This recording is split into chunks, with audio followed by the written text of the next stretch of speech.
Hello again.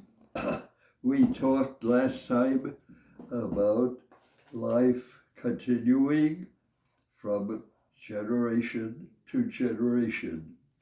I believe that is occurring and life is improving, that the life that we see on Earth and in the universe. So that what about us? We wear out, unfortunately, and die. So what happens then? Again, presumptions. We, of course, if we're born again, we have parents that give us genes and change the status of the original life.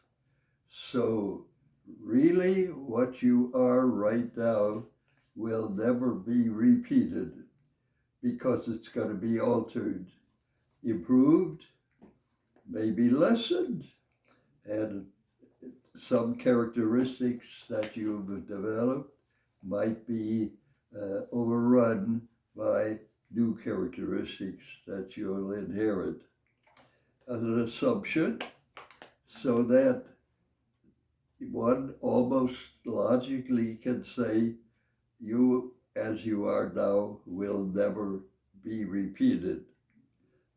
Tragically, or maybe it's a good thing. It depends.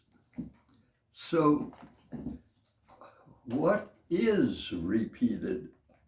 We have right now, and we only know it right now, we don't know what we were or what we're going to be, so it's our personality.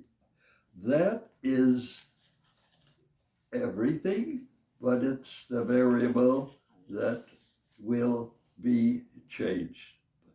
Not that it's that important, because most important is the continuation of life, which happens in your inner self, something that is not connected with what happens day by day. Of course, personality is everything affects you, that affects life on earth, affects your personality. But your inner being is solid and will always be, and we know very little about it except it's alive and conscious and will always be that way, no matter what, atomic bombs or anything. That is not going to change, and for the best. So that's a philosophical assumption, and others will have other views. Others will discount it, and of course, the religions have their own makeup. But there's something about this philosophy that is down to earth and true, and not trying to enter any hocus pocus. Now, another vast subject is the future of the human race. Consider a picture of your face and picture the brain that you have that sort of expresses what you feel and think. Though I think it only does that in life that you're living, while its real source, who knows where, but wherever it is, it's very secure and will be forever.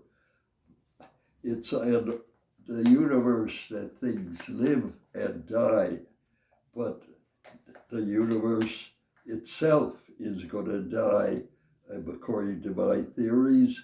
And so this is not a place to make final assumptions, because you're going to get distorted beliefs because of where we are. And it's all due to matter, which is made up of what I call ions, and that's a big story we'll get into when we can.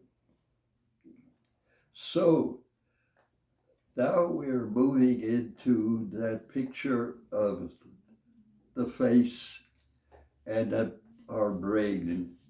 So that's of the moment. Now let's transpose same picture to 100 years from now, and then 500 years from now. What's going to change?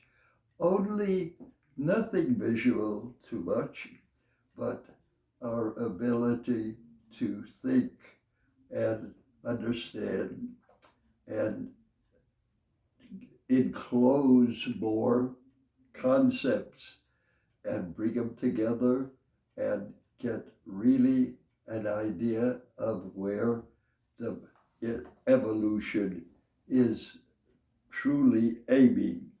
And it's not a physical spot for sure. So with this change that's happened, I attribute it to what I just called the communicators. A little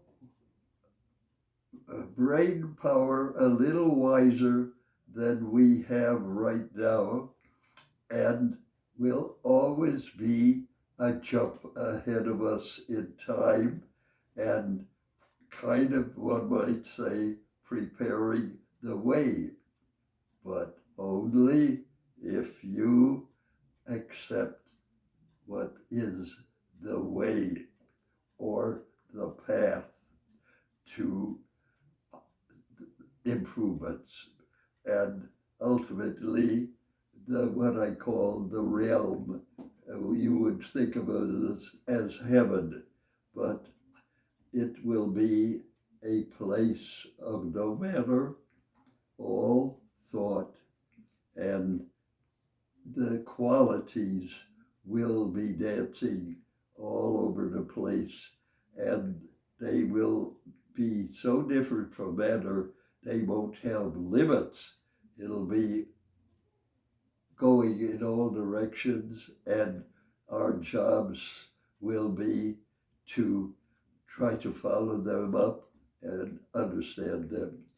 I'm getting a little complicated now, so maybe I'll take parts from now on and understand where they all fit in. And for all of us, that's it. Thank you.